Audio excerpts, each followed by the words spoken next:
Can I tell you something that I didn't even realize I was doing until I felt completely drained for no reason? I was tired because I had too much to do. I was tired because I never felt done, like my body was always in go mode, even after I checked everything off of my to do list. And what I'm learning right now is that a lot of us aren't actually burnt out from doing too much. We're burnt out because we never close the stress cycle. So, today I want to talk about what that actually means, why being the pleasant one is quietly exhausting you, and how to finally let your body feel like it's safe to rest again. Because you can finish everything and still feel like you're running.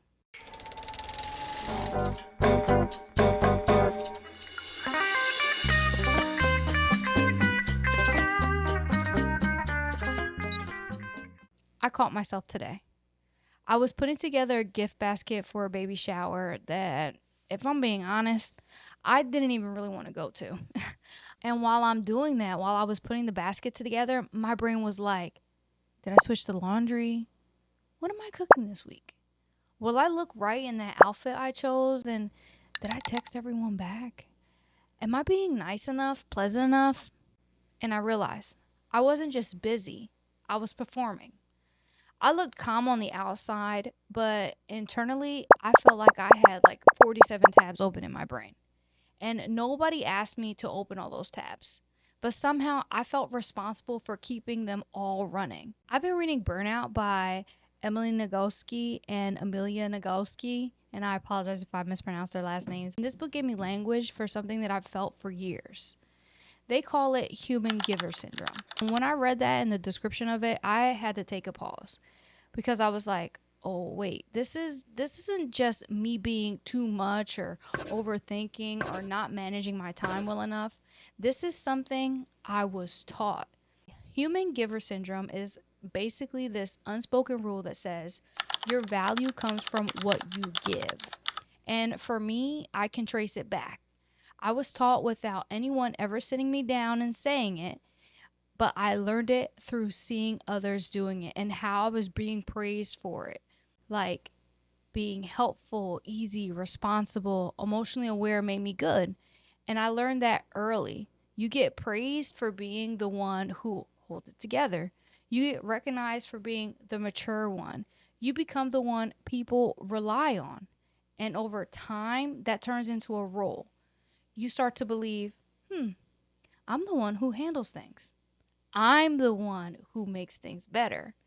I'm the one who keeps everything running. And we don't question it because it feels like it's a part of our identity. And it shows up in ways we don't even think twice about, like saying yes when you want to say no, or over explaining yourself, checking on everyone else before yourself, managing the emotional energy in the room, making sure everything feels okay, even when you don't. And the wildest part is, a lot of us aren't choosing this in real time. We're continuing a role we were conditioned into. And even in healthy relationships, it can still exist. For instance, my partner is amazing. He shows up. But I had to be honest with myself. Helping and carrying are not the same thing. I realized I'm still the one who's remembering, anticipating, managing the emotional side of things. And that mental load, it's invisible, but it can be heavy. And that's where the burnout lives. Not just in what you do, but in what you feel responsible for all the time. You know, you've probably heard it before, like you're wearing a million hats. And the problem is, you can be really good at giving and still feel completely depleted. And if you're listening to this and you're like, wait, that's me, I just want you to know you're not alone in that. A lot of us were shaped this way, and it makes sense that you're tired. When something stressful happens, your nervous system activates. Your heart rate increases, breathing shifts, muscles tense. Your body is preparing you to survive. And this response comes from a very real biological place. Our bodies evolved to handle immediate physical threats, like being chased, attacked, or needing to escape danger. And in those situations, stress had a clear beginning, middle, and end. You either got away or the threat was resolved, and your body could complete the cycle. Now the threats look like constant notification, pressure to perform, emotional responsibility, overthinking, trying to be everything for everyone. And these don't have clear endings. They have a clear beginning, they have a way to continue to do them, and you feel like you may have completed the task, but really, your body never achieves an end to that stress. So here's what happens: you respond to one thing, and then another, and then another, and you stay in go mode. And this is the part I didn't realize. You can be adding stress to your body all day long without ever noticing it. So before we even talk about closing the cycle, we have to learn how to notice when we're in it, because stress doesn't always feel dramatic. Sometimes it looks like your jaw being tight, your shoulders being tense, snapping at small things, feeling rushed even when you have time, your mind jumping from one thought to another thought, feeling like you can't fully relax.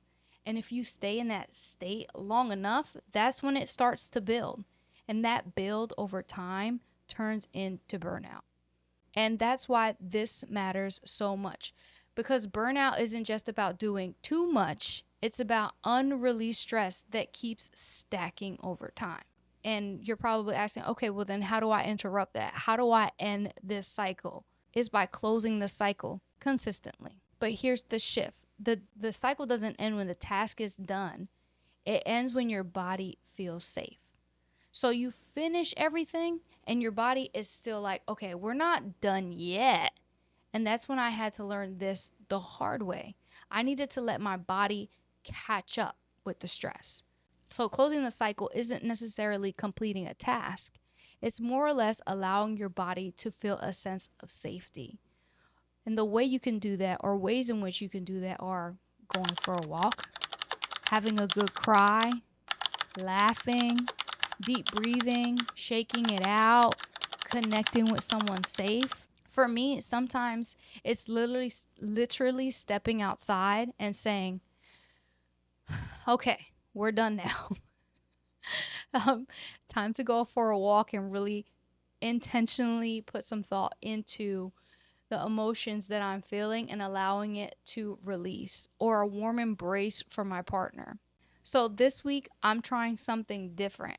I'm not just finishing tasks, I'm finishing the feeling. I'm pausing, even if it's for a brief moment, to ask, did my body catch up yet? And putting something down and just letting it wait. Not everything needs to get done. And choosing to come back to myself first. So let me ask you this: what are you carrying right now just to be seen as pleasant? And what would it look like to put it down just for a few minutes and actually let yourself feel done? Because you deserve to feel peace, not just productive. So whatever you're holding on to today, just take a second, put it down, even for a moment, and let your body catch up. Talk to me in the comments. And I'll see you in the next one, familia, where we're becoming imperfectly perfect individuals together. Nos vemos.